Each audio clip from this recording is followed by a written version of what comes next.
Well, this year I got off to a really quick start with a biannual Stingray survey early in January. I was joined by Mahmoud, Brad, and my team of scientists here in Grand Cayman to do one of two surveys that we did for the year.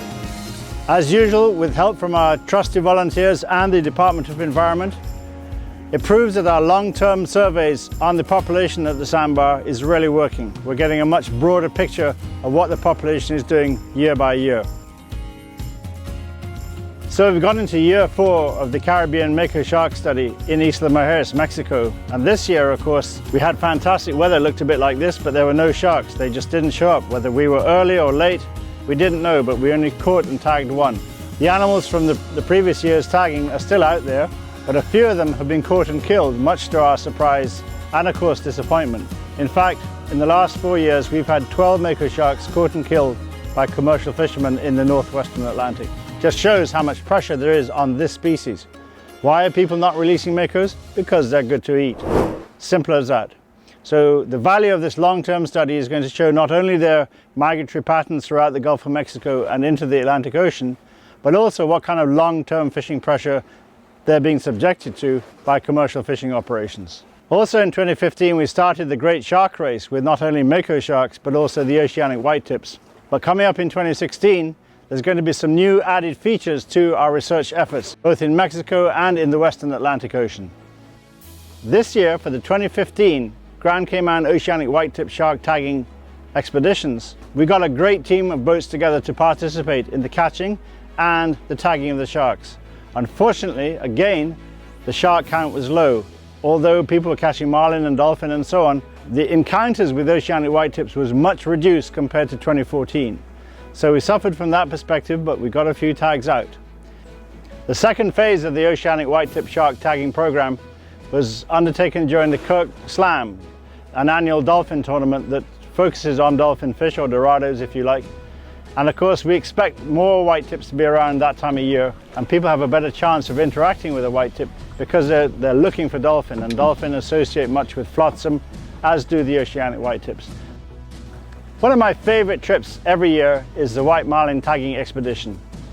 This takes place out of Isla Mujeres, Mexico, along with Anthony Mendillo and his crew. Tags this year were supplied by the late Packy Offield from the Offield Center of Billfish Studies. And with slow fishing in Isla, we actually moved south to Puerto Aventuras with the tagging team. And there we had fantastic success tagging 10 white marlin. In fact, one day we even caught a grand slam. First I've seen for about 10 years in the Atlantic Ocean. My relationship with Nova Southeastern University reached a new height when we had the christening of the Oceanographic Center to become the Guy Harvey Oceanographic Center at Nova Southeastern University in April. All right, on 3, 2, 1, go! Nice job!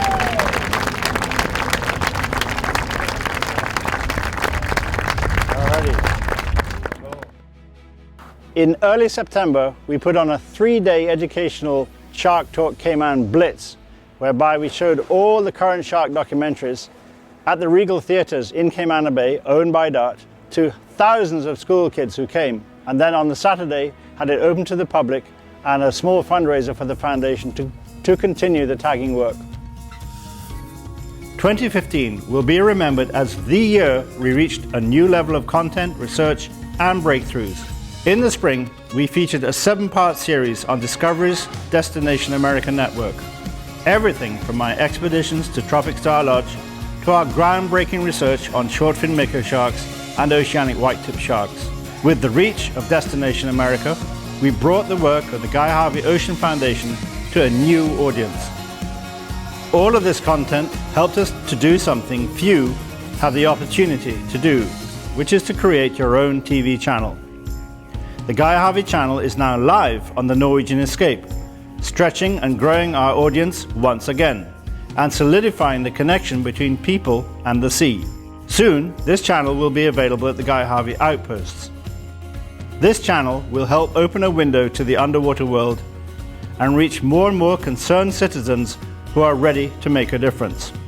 Now we're on iTunes, allowing a new audience searching for information on marine life and conservation to instantly download one of our documentaries wherever they are.